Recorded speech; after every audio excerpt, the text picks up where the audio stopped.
السلام علیکم ورحمۃ اللہ وبرکاتہ۔ الحمد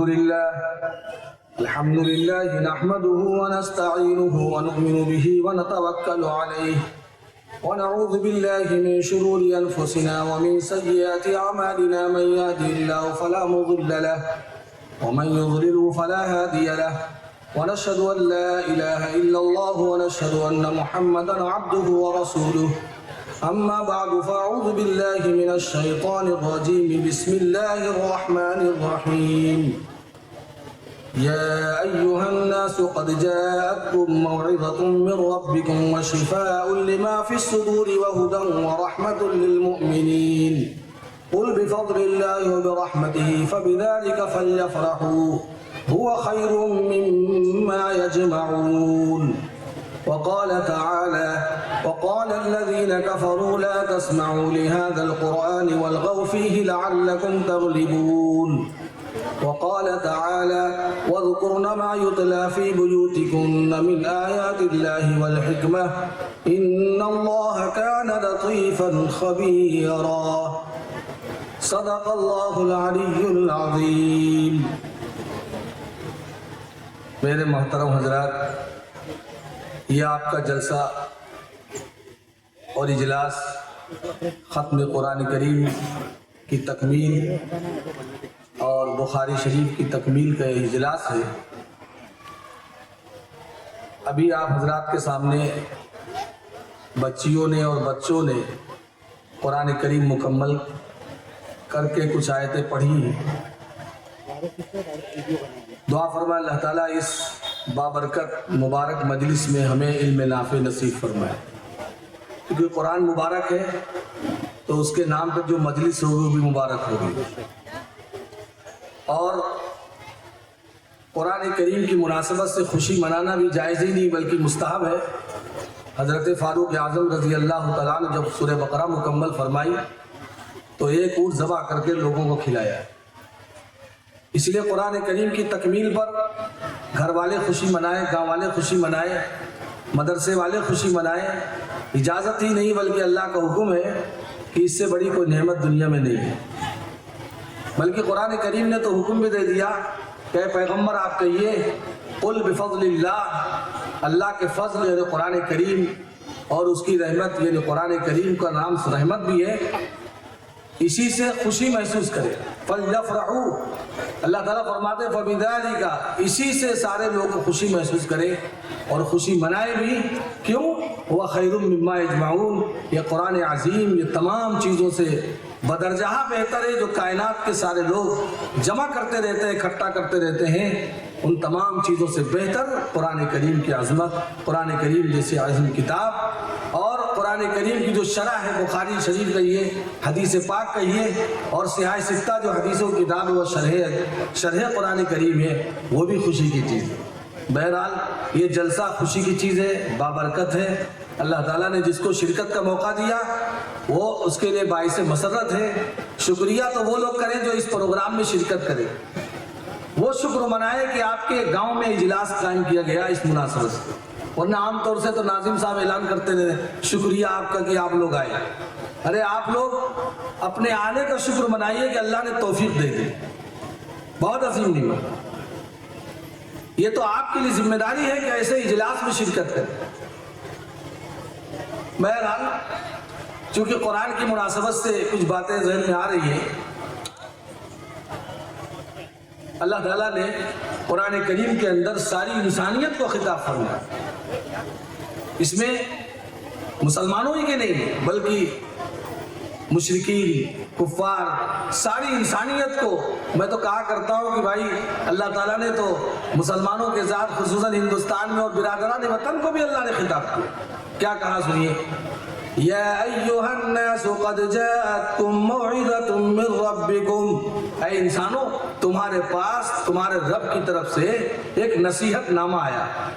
یہ موعظہ کیا ہے؟ یہ قرآن کریم ایک نصیحت نامہ ہے، اور من ربکم لا کر بتایا کہ پروردگار کی طرف سے یہ تربیت نامہ بھی ہے۔ لہذا قرآن سے ہٹ کر کوئی تربیت اٹھانا چاہے تو اس کی تربیت ہو ہی نہیں سکتی۔ قرآن ہی کو سامنے رکھو گے تو ہمارے گھر کی، ہمارے اولاد کی، ہمارے بیوی بچوں کی، ہمارے معاشرے کی تربیت جو ہوگی وہ قرآن سے ہوگی۔ آج قرآن کو لوگوں نے پیچھے کر رکھا ہے۔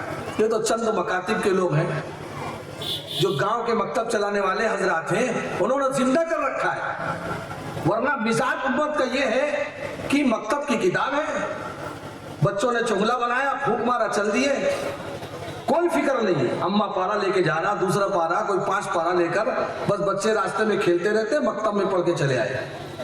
یہ دماغ میں پڑھانے والوں کا بھی رہتا ہے، اور جو اولاد، جو والدین ہیں، وہ جو بھیجنے والوں کے دماغ میں رہتا ہے۔ یاد رکھیے، اس سے بہتر کوئی کتاب نہیں، اس سے عظیم کوئی کتاب نہیں، اور اس سرزمین پر سب سے پہلا جو حکم آیا ہے، اسی کتاب اللہ کے پڑھنے کا حکم آیا، اور وہ رسول اللہ صلی اللہ علیہ وسلم غار حرا میں تھے۔ جبریل علیہ السلام جو سب سے پہلی آیت لے کر آتے ہیں، اس میں پڑھنے ہی کا تو آرڈر ہے، اور بلکہ ایک مرتبہ نہیں، اللہ نے اس آیت کے اندر 5 آیتوں میں 2 آیتیں ایسی ہیں جس میں اللہ نے پڑھنے کا حکم دیا۔ اقرأ باسم ربک الذی خلق، پھر آگے آئیے، اقرأ وربک الاکرم، پڑھیے۔ جس قوم کے لیے پڑھنے کا حکم آیا وہی قوم پیچھے چلی گئی۔ کیوں؟ اس لیے کہ پڑھنے کو آگے نہیں کیا، تعلیم کو آگے نہیں کیا۔ اور ایک بات ذہن میں رکھیے، جنہوں نے تعلیم کو اپنا زیور بنایا اور تعلیم کو اپنا مقصد زندگی بنایا، وہ قوم ترقی کرے گی، چاہے دنیا کی تعلیم ہو چاہے آخرت کی تعلیم ہو۔ لیکن ایک بات ذہن میں جائے کہ اللہ آخرت کی جو تعلیم ہے، یعنی دین کی جو تعلیم ہے، وہ دنیا میں بھی کامیابی کی ضامن اور آخرت کی کامیابی کی ضامن۔ اور دنیا کی تعلیم، ایک صاحب آئے، ابھی 4 دن ہوئے میرے پاس آئے، کہنے ہم لوگ اعلیٰ تعلیم میں لگے ہوئے ہیں۔ اعلیٰ تعلیم؟ ہم نے کہا اعلیٰ تعلیم اگر قرآن اور حدیث کے مقابلے میں کسی چیز کو کہ اعلیٰ تعلیم کہہ دیا، حرام ہے۔ ہم نے کہا جائز نہیں، تم نے جملہ واپس لیجیے۔ اعلیٰ تعلیم صرف محمد الرسول اللہ کی تعلیم۔ اب ان کو ہم نے سمجھانے کی کوشش کیا، ارے مفتی صاحب میرا کہنے کا مطلب یہ، میرا کہنے کا مطلب کیا ہے؟ آپ یہاں پر آ کر کے اس طرح کی بات کرتے ہیں، اسے بہت سے ارے مکتب میں کیا تعلیم ہوتی؟ نہیں، اگر قرآن کریم کی تعلیم ہو رہی ہے، اس سے بہتر کوئی خیر کی چیز نہیں ہے۔ اللہ کے رسول خود ہی فرماتے ہیں، خیرکم من تعلم القرآن وعلمہ، تم میں سے بہتر انسان جو ہے جو قرآن کو سیکھے اور سکھلائے۔ اب سمجھیے تعلیم کا مطلب کیا ہوتا ہے؟ تعلیم کا مطلب یہ ہوتا ہے کہ قرآن کے جیسے الفاظ سیکھنا، ویسے قرآن کے معنی سیکھنا۔ تو اصل تو معنی سیکھنا بھی ہے، صرف حروف اور الفاظ کو یاد کرنا نہیں ہے، بلکہ اس کے ساتھ تعلیم کا مطلب یہ ہوتا ہے کہ معنی تک پہنچ جائیں، مقاصد ہمیں حاصل ہو جائیں، قرآن کے جو علوم ہیں، قرآن کے جو احکام ہیں، قرآن کی جو زندگی اصل ہے وہ ہماری زندگی بن جائے۔ یہ اصل ہے تعلیم قرآن۔ اور قرآن کی تعلیم کے لیے انتخاب آسمان سے ہوتا ہے۔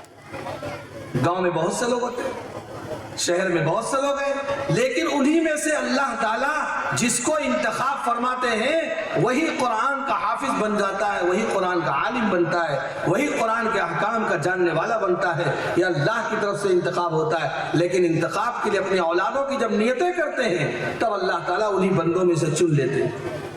اور یہ قرآن کا فیصلہ ہے کہ میں چنتا ہوں قرآن کے لیے۔ اب گاؤں میں پتہ چلا کہ کن لوگوں کا انتخاب ہوا، وہ آپ کے سامنے بچیوں نے بھی پڑھا اور بچوں نے بھی پڑھا۔ اللہ تعالیٰ نے قرآن میں اس کا ذکر فرمایا، ثم اورثنا الكتاب الذين اصطفينا من عبادنا۔ اللہ فرماتے ہیں اپنے بندوں میں سے جس کو منتخب کرنا چاہتے ہیں ہم اسی کو قرآن کا وارث بناتے ہیں، اور منتخب کر کے اسی کو وارث بنا، اسی کو ذمہ دار بنا۔ اور جس کے سینے میں قرآن داخل ہو گیا سمجھ لیجئے اس کا سینہ آباد ہے، لاکھ کیسا بھی وہ انسان ہو، گنہگار ہو، اس سے کیا بحث ہے، اگر نافرمان بھی ہوگا لیکن اگر قرآن اس کے سینے میں داخل ہو گیا، خدا کی قسم جہنم کی آگ اس پہ حرام ہو جائے۔ بہت سے لوگ کہتے ہیں ارے حافظ جی تو بہت گڑبڑ ہے۔ ارے بھائی حافظ جی گڑبڑ ہے، ان کی زندگی غلط ہو گئی، لیکن قرآن ان کے سینے میں محفوظ ہے، اس سے بہتر کوئی سینہ نہیں ہو سکتا۔ ہیرا ہیرا رہے گا، لاکھ کچڑے میں چلا جائے، موتی موتی یہ لاکھ کسی کیچڑ میں گر جائے۔ لیکن یہ بات سمجھ میں نہیں آتی لوگوں. قرآن نے کہا ہی ہے کہ بہت سے قرآن کے وارث ہیں، لیکن فَمِنْهُمْ ظَالِمٌ لِنَفْسِهِ وَمِنْهُمْ مُقْتَصِدٌ وَمِنْهُمْ سَابِقٌ بِالْخَيْرَاتِ ذَلِكَ هُوَ الْفَضْلُ الْكَبِيرُ. اور یہ بڑا فضل ہے جس کو اللہ نے دے دیا، چاہے وہ ظالم ہو، مقتصد ہو، سابق بالخیرات ہو، تینوں طرح کے اگر ہیں، لیکن اس کے سینے میں قرآن، جس کے سینے میں اللہ نے محفوظ کر دیا، وہ آباد ہی رہے گا. ایک نہ ایک دن تو معافی مانگ کر چلا ہی جائے گا، آپ تبصرہ ہی کرتے رہیں گے. اللہ کے رسول نے ارشاد فرمایا ان الذی لیس فی جوفی شیء من القرآن کالبیت الخرب، جس کے سینے میں قرآن کا کوئی حصہ نہیں ہے وہ کھنڈر اور ویران ہے. لاگ ایران چلا جائے اس کی قالین پہ بیٹھے، وہ ترقی نہیں کر سکتا. جس کے سینے میں قرآن ہوگا، آج نہیں تو کل وہ اس کو نجات قرآن دلائے گا. آپ اندازہ، ایک سورت ہے قرآن کریم کی، میری ماں بہن نے سنے، ایک سورت قرآن کریم کی سورت تبارک الذی، جس کو سورہ ملک کہتے ہیں. 30 آیتیں ہیں، ایک آیت روزانہ یاد کریں گے 30 دن میں یاد ہو جائے گی. اللہ کے رسول صلی اللہ علیہ وسلم نے ارشاد فرمایا اگر کوئی آدمی سونے سے پہلے یہ سورت پڑھ لے اور پڑھنے کا معمول بنا لے، اور ایسی صورت میں جب اس کا انتقال ہوگا تو قبر میں یہ صورت آ کر اس کو عذاب قبر سے اس کو نجات دلائے گی. یہ مانعہ ہے، منجیہ ہے، یہ صورت روکنے والی عذاب کو، یہ صورت ہے عذاب الہی کو نجات دینے والی. تو یہ صورت 30 آیتیں دیکھیے اور اب عذاب قبر سے حفاظت ہو جائے. میں ایک جگہ مستورات میں بیان کیا، تقریباً 50 عورتیں تھیں. دوسرے بار جب ملاقات ہوئی اندازہ ہوا کہ 50 عورتوں نے سورہ ملک کو یاد کر لیا. ماشاءاللہ نوادہ کے لوگ ایسے تو نہیں ہیں، رجال اللہ تلیم رجال صدقوا ما عهد اللہ علیہ. یہاں تو مرد بھی ہیں، عورتیں بھی ہیں، اور نیت کریں کہ انشاءاللہ سورہ ملک کو یاد کریں گے. اور اگر سورہ ملک کو آپ نے یاد کر لیا تو یہ پورا جلسہ کامیاب ہو گیا. جلسے کی کامیابی اس کا نہیں ہے صرف بیان ہو گیا، تقریر ہو گئی اور نیت اور جذبہ نہیں ہوا. نہیں، آپ صرف جلسے میں آ جانا ہی خیر ہے، اور آپ نے نیت کر لیا تو سمجھ لیجئے آپ کا یہ مدرسہ ہدایت الاسلام اور مکتب ہدایت الاسلام اور جامعہ ابو الحسن، اللہ تعالیٰ ان لڑکی اور لڑکوں کے مدرسے کو ترقیات سے نوازے. بہت خوشی ہوتی ہے جس گاؤں میں جاؤ اگر قرآن کی تعلیم ہو رہی، سمجھ لیجیے خوشی میں دل سے خوشی ہوتی. اور اللہ کے رسول صلی اللہ علیہ وسلم کی حدیث ہے، ابن عباس کی سے منقول ہے کہ اللہ کے رسول صلی اللہ علیہ وسلم نے ارشاد فرمایا، ابن عباس فرماتے ہیں کہ یرفع اللہ العذاب لتعلیم الصبیان القرآن الکریم. بچوں کے قرآن پڑھانے کی وجہ سے اللہ تعالیٰ اس بستی سے عذاب کو ٹال دیتے ہیں. کیا یہ تصور ہے؟ لہذا یہ یقین رہنا چاہیے دماغ میں کہ اللہ کی کتاب ہی ہمارے لیے کیا ہے؟ ترقی اور کیا ہے؟ اور عظمت اور بڑائی کا ذریعہ. حضرت فاروق اعظم رضی اللہ تعالیٰ عنہ ایک موقع پر ارشاد فرمایا، حدیث میں باقاعدہ مشکات میں نقل ہے، سمعت رسول اللہ صلی اللہ علیہ وسلم یقول ان اللہ یرفع بهذا الكتاب اقواما ويضع بآخرین. حضرت فاروق اعظم فرماتے ہیں کہ اللہ اس کتاب اللہ کے ذریعے سے اقوام عالم کو سربلندی دیتے ہیں، اور اس کتاب اللہ کے چھوڑنے سے اللہ ذلت کے گڑھے میں ڈال دیتے ہیں. حضرت معاویہ رضی اللہ تعالیٰ عنہ حکومت 66 لاکھ مربع میل پر تھی. کیا پڑھا تھا؟ کس کالج میں تعلیم حاصل کیا تھا؟ محمد الرسول اللہ کی پاکیزہ صحبت. آپ کی صحبت میں قرآن سیکھا، حدیث سیکھا، آپ صلی اللہ علیہ وسلم کے فرامین کو یاد کیا، قرآن کو سینے سے لگایا. اور یہی حضرت معاویہ کا احسان ہے کہ پوری دنیا میں قرآن پہنچانے والے جہازوں پہ سوار کرایا، معلمین کو، قرآن پڑھانے والوں کو، اور جزیروں میں بھیجا. اور اس کے بعد انہوں کے ذریعے سے قرآن کی تعلیم کا رواج جو ہوا وہ حضرت معاویہ کی دین ہے. اللہم اجعلہ ہادیا مہدیا. اے اللہ حضرت معاویہ کو ہدایت دینے والا اور ہدایت یافتہ بھی بنا، اور ان کے ذریعے سے امت کو ہدایت نصیب فرما. اللہ حضرت معاویہ سے بہت بڑا کام قرآن کریم کا ہوا، عام طور سے لوگ جانتے بھی نہیں.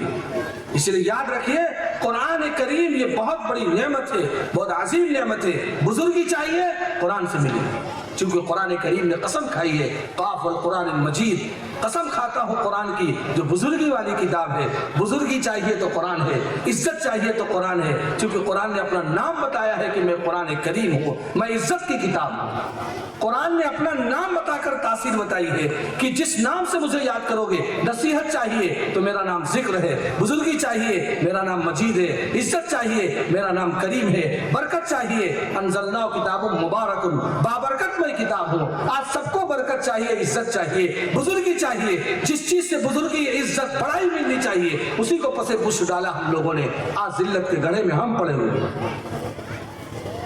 اور اس کے بعد کوستے ہیں مکتب والے کچھ نہیں کرتے، مدرسے والے کچھ نہیں کرتے۔ ارے مدرسے والوں ہی نے تو کیا کیا، اتنی اولادیں پیدا کر دیا کہ ہندوستان میں لوگ کہتے 3 لاکھ مدرسے ہیں۔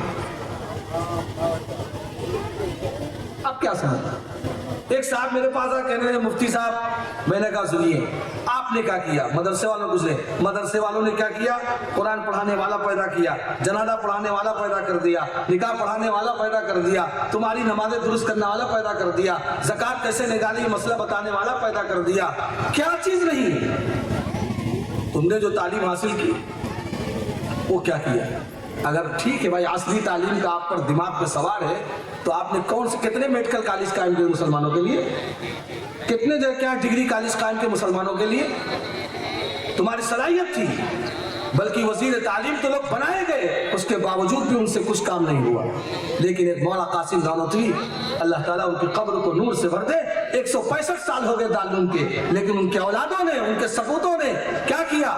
پوری دنیا میں جال بچھا دیا، انہی جال میں سے کیا۔ آپ کا نوادہ مت، اس کو معمولی مت سمجھیے۔ اور میں کہا کرتا ہوں اور بزرگوں نے لکھا ہے، اگر ہندوستان کے مسلمان اپنے گاؤں کے مکتب کو، اپنے گاؤں کی مسجد کو آباد کر لے، خدا کی قسم ارتداد سے، کفر کے شرک کے دلدل سے نکل کر اور اپنی قوم کو بچا لیں گے۔ اور اگر ان مکاتب کا خیال نہیں کیا، خدا کی قسم گھر گھر کے اندر ارتداد پھیلے گا، روک بھی نہیں پائیں گے۔ ابھی تو ہماری لڑکیاں جا رہی دوسرے کے حوالے ہو رہی ہیں، لڑکے بھی حوالے ہونے لگے، بچا بھی نہیں پائیں گے۔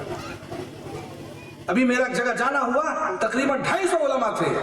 میں نے کہا صرف کتابوں پر بھروسہ کر کے اور صرف ان بچوں کو پڑھا کر کے اکتفا کر لینا، اللہ کے یہاں جواب دینے سے بچ نہیں پائیں گے۔ نکلیے قوم کے درمیان میں، گاؤں میں جائیے، دیہات میں جائیے، اللہ کا پیغام سنائیے۔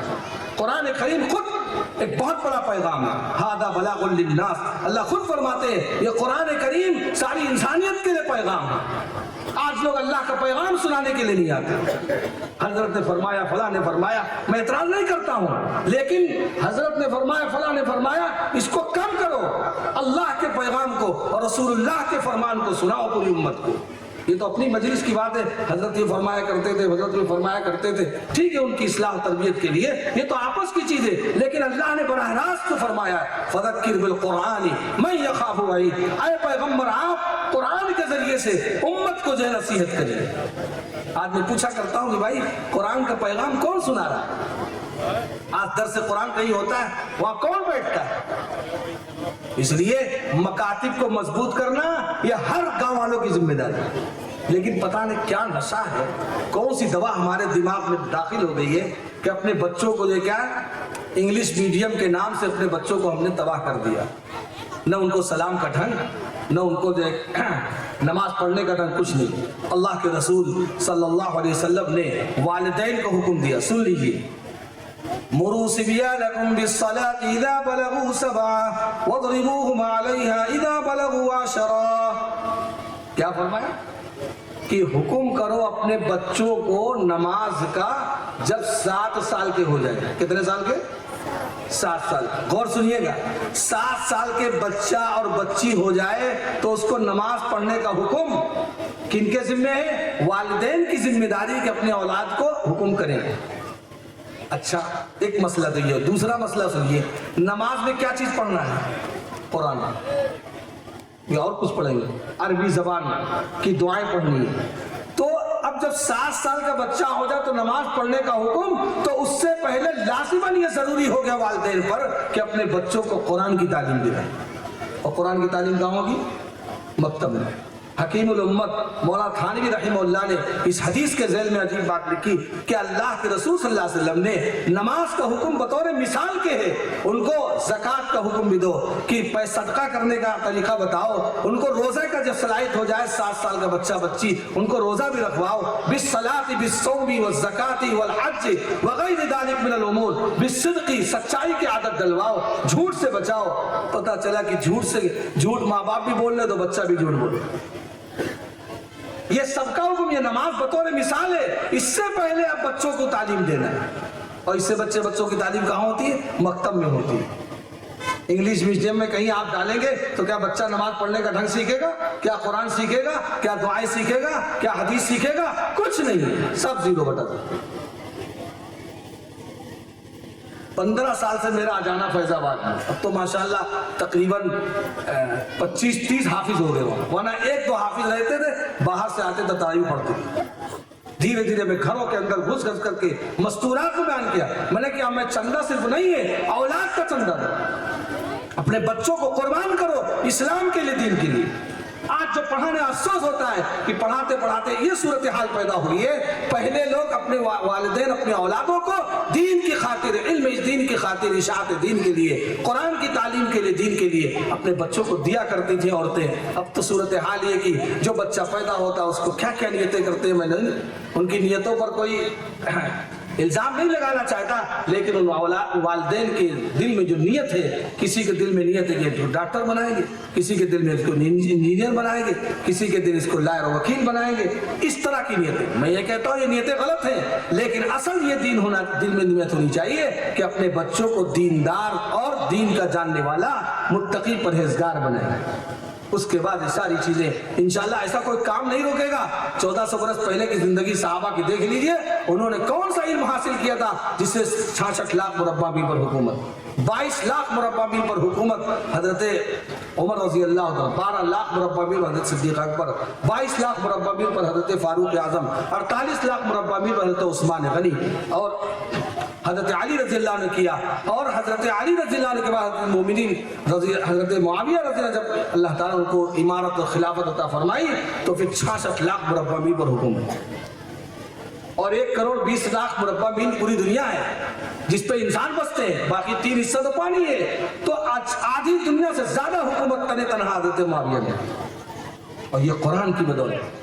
اس لیے قرآن کریم کو ہمیں سینے سے لگانے کی ضرورت ہے۔ ایک بات اور سناتا ہوں۔